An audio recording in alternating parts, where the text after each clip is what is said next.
Have you ever noticed how your mind feels calm when things are just right? When your emotions, your thoughts, even your day feels perfect? Something deep inside just clicks. What if I told you that same sense of harmony is hidden in the Qur'an? A book revealed over 1400 years ago. Every verse, every word seems to speak a divine language our brains instinctively recognize. In today's video, we'll uncover the hidden symmetry within the Qur'an, a mystery that links the Qur'an with psychology, neuroscience, and the human soul. Because maybe the Qur'an isn't just a book, it's a message written in the language of the human mind. Neuroscience tells us that our brains love symmetry.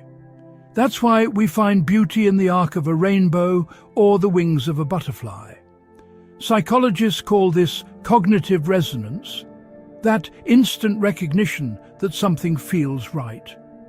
In neuroscience, when our brains look at something beautiful, it releases a chemical, a silent signal that says, "This is right."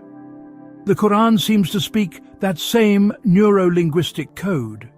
It has a remarkable symmetrical structure which is seen in its chapters or surahs. Some chapters revolve around a central theme. For example, a chapter starts with A, talks about B and reaches a central theme C, then back to B and ends with A. The famous Ayatul Kursi, the verse of the throne, is an example of this structure. There is also miraculous symmetry in how the beginning and ending of chapters correspond. For example, Surah Nahl in the Qur'an begins talking about how people shouldn't be hasty and ends with a command to be patient. So the surah starts and ends with the same message. The same symmetry is followed in numerous other chapters. Surah Yunus says at the beginning, "We have sent revelation to a man from among them," and ends with, "and follow what is revealed to you." Surah Sa'd begins by saying that the Qur'an is full of reminders and concludes with the same message.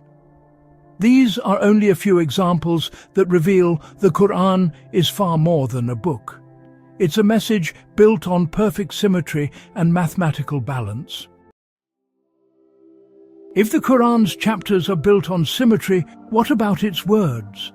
That's where things get even more fascinating. Throughout the entire Qur'an, words that carry opposite meanings appear the exact same number of times, as if every concept was placed in perfect balance. For example, the words life and death each appear 145 times in the Qur'an. This world and the hereafter, both mentioned 115 times. The words man and woman each appear exactly 24 times. Now here's something incredible. Humans have 23 pairs of chromosomes, plus one pair that determines gender. That's 24. The same number of times the words man and woman appear in the Qur'an.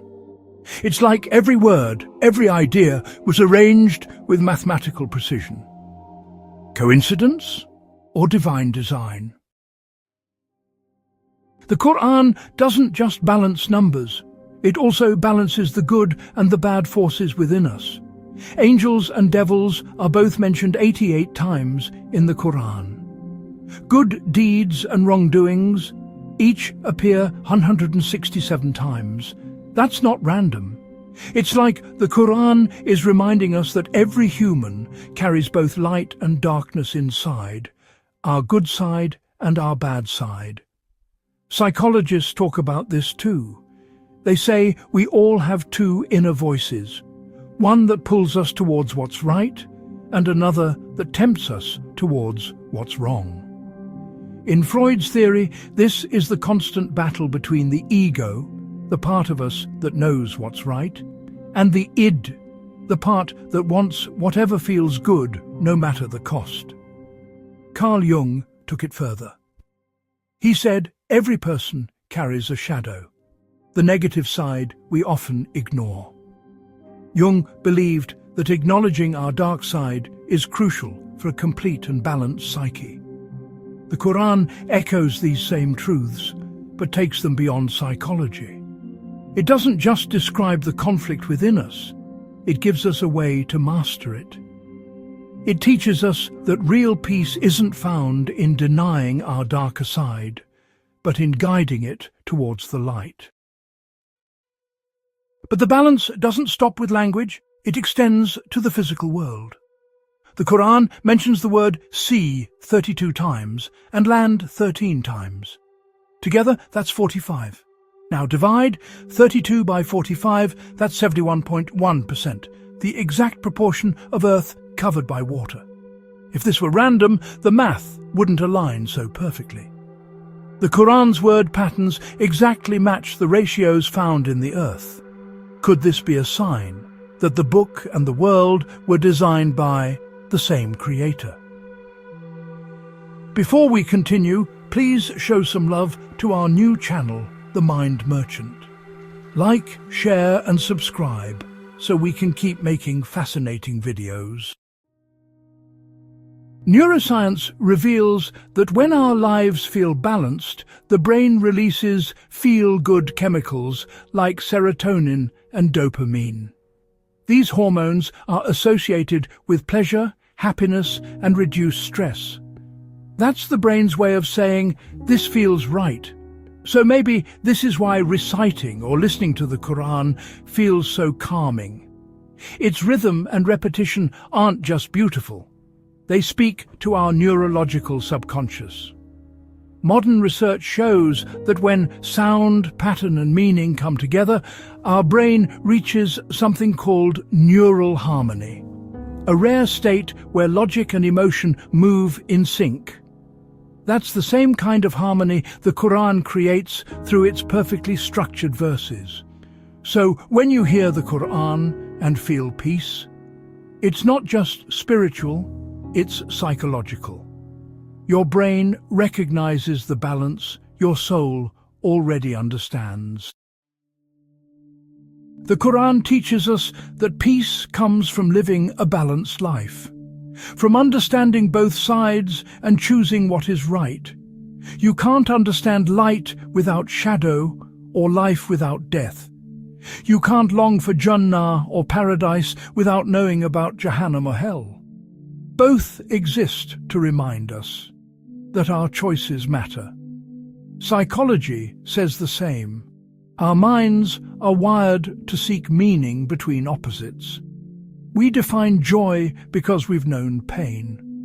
We learn mercy because we've faced anger. The Qur'an doesn't just describe balance, it shapes how we think, how we feel, and how we live, guiding us step by step to become the best version of ourselves. So maybe that's the real miracle, that the Qur'an isn't just a book we read, it's a mirror that reads us. Every verse speaks to the mind that seeks balance, the heart that craves peace, and the soul that longs to return to its creator. Freud tried to map the layers of the mind. Jung searched for symbols that unite us all. But the Qur'an did something far greater. It reached beyond psychology to reveal the purpose behind it.